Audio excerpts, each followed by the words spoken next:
Okay, we are live.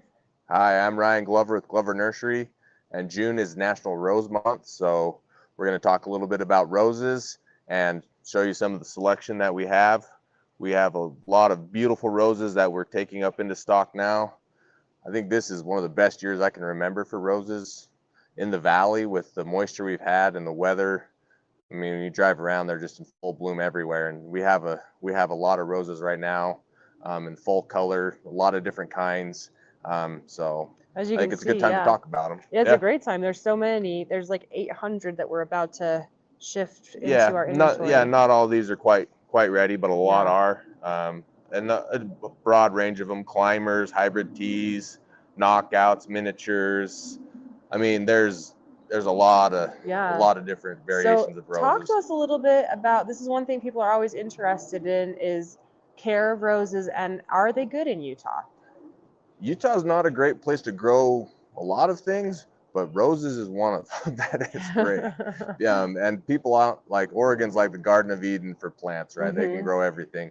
But they're jealous of our environment to grow roses Okay. because of our dry weather and the heat that we have. It's great for roses. They don't get a lot of the other fungal problems and things that they do in other areas of the country where they have more humidity. I mean, we do have some things you have to treat and be Mhm. aware of, but for the most part, Utah is a great place to grow roses. And what about, another thing people are like, "Oh, they're so high maintenance," but I don't agree with them being high maintenance. What are your thoughts about that? There is a rose that fits all different levels of gardeners. Mm. So if you want low maintenance roses, there's a huge market for that, and that's what a lot of the breeders and growers have been focusing on. Mhm. I mean, there's ones called Oh So Easy, so you can imagine Right. easy It's elegance. oh They put so easy. there's easy in the name of the rose that's bred for that, and Yeah. you very little maintenance if any. If you do a little bit more, it does increase some of the blooming, but Mhm. those are some great roses. Knockout roses have been around a long time. They're a repeat bloomer, and take minimal care. And then you can get into the climbers and the hybrid teas that, Mhm. yeah, take a little bit more care, but um, the point of gardening and landscaping is to take care of the plants. If you don't Yeah. want to, the buying part is great and picking out is fun, but it's like anything you buy, the maintenance and the care is Yeah. is everything. That's where all the real stuff, real work is, and the enjoyment. And the enjoy. It's true. Yeah, I planted a rose this year for the first time, and every day I go out and look at it, and it just makes me so happy. yeah. I mean, roses as a category of shrubs, roses is the largest category in the Yeah. country. I mean, people Mm. think of gardening, you think of roses. Yeah, Yeah. I put a note on the comments here, but in 1986, President Reagan wrote into like the books that the rose is the flower of America, Hmm. which I didn't know that until today, so I thought that was interesting. But so Yeah. I know we've got the Easy series, the Easy Elegance, the Oh So Easy, the Knockout Roses, and then we have what are the other kinds of roses that you just said? I forgot.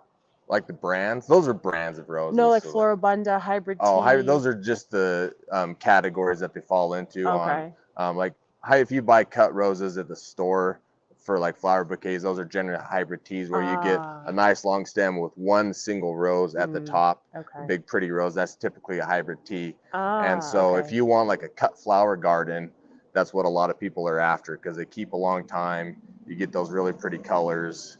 Um, and that's one that would be traditionally more work as a rose would be a hybrid tea, even though it's really not, you know, More that work. big of a So, deal. and then But you have the grandiflora, and are those the ones that have like multiple blooms at the tips of the yeah, stems? Okay. yeah, they can, yeah.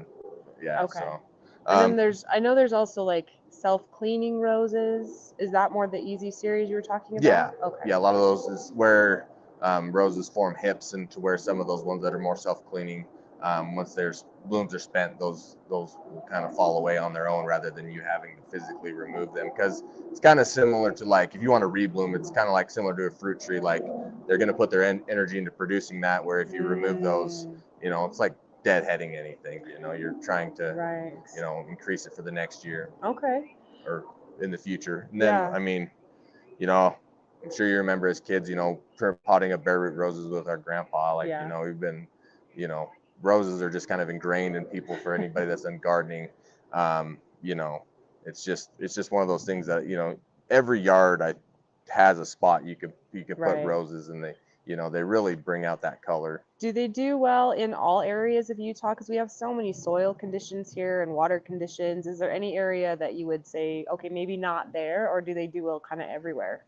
Most everywhere, I would say, not in like a consistently boggy, wet soil. Mm-hmm. You know, So if you yeah, have clay soil and a leaky sprinkler, maybe not there. not yeah, not in that part of your yard. But I mean, I Right. think a lot of, it's hard to say sometimes, because I think a lot of people say, oh, you live in this part of the valley, so you have this soil and you have this condition, you can't grow this.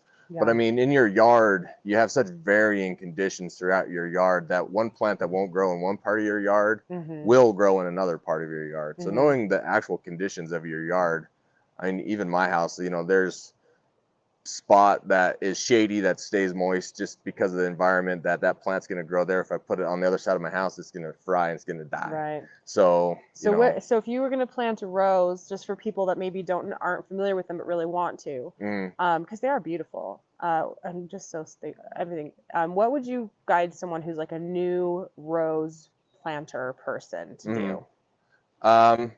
Yeah, I would, just pick the one that you like. Don't be intimidated by them. But the Easy Elegance series is a great one. Also Easy's, if you really want something. But I mean, don't be intimidated by them. You would plant them just like you plant, any other plant. Get a good fertilizer to use.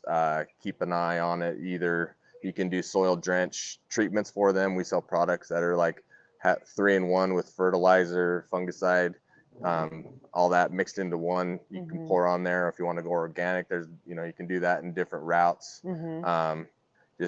Just plant it, keep it well watered. They're blooming now, so you have this nice bloom. Yeah. And once they start to fade and fall off, or the petals fall off, you can go ahead, clean them up, cut them back, and a lot of them will fertilize them, and a lot of them will flush up and rebloom again. The year won't be as big as the first bloom, but you will get another bloom on So like you a go lot in, of like them. these are spent, so you just go in down to this area here. Yeah, prune it a down, little further down. and it'll help push out some more Yeah, the general rule buds. is the second 5-leaflet leaf Okay. is the general rule, and you want to prune to a outward facing bud. So Okay, so let's see.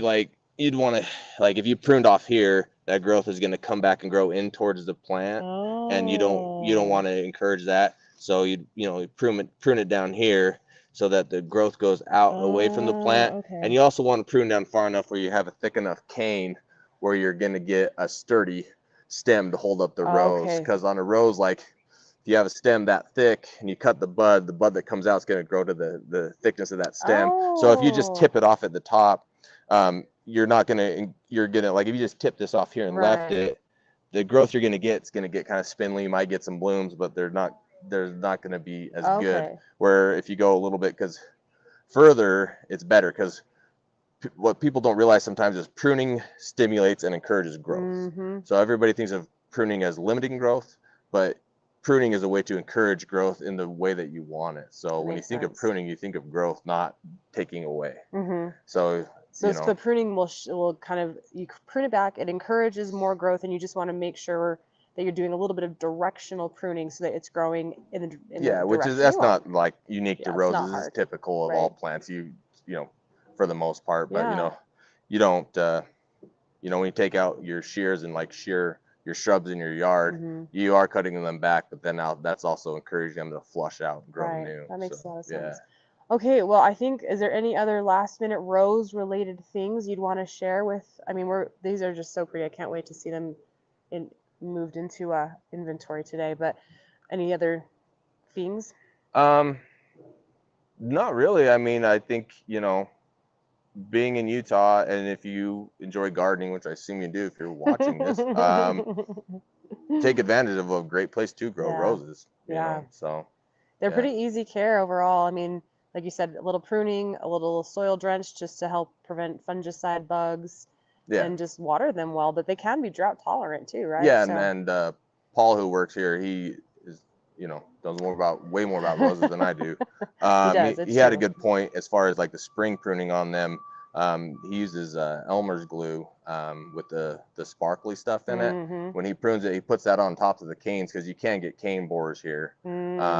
which, you know, is kind of common here, but he does that in the spring when he dormant prunes them to prevent that. And he says it works really well. And you use the ones with sparkles in it so that you know which canes you've done that to. Right, because it dries clear otherwise. And I had never heard that before, and that's a great tip. That is a great tip. So shout out to Paul. Thank you for sharing that great idea. Yeah. Okay, cool. Well, thank you, Ryan. And any other things you want to say besides come see all our pretty roses?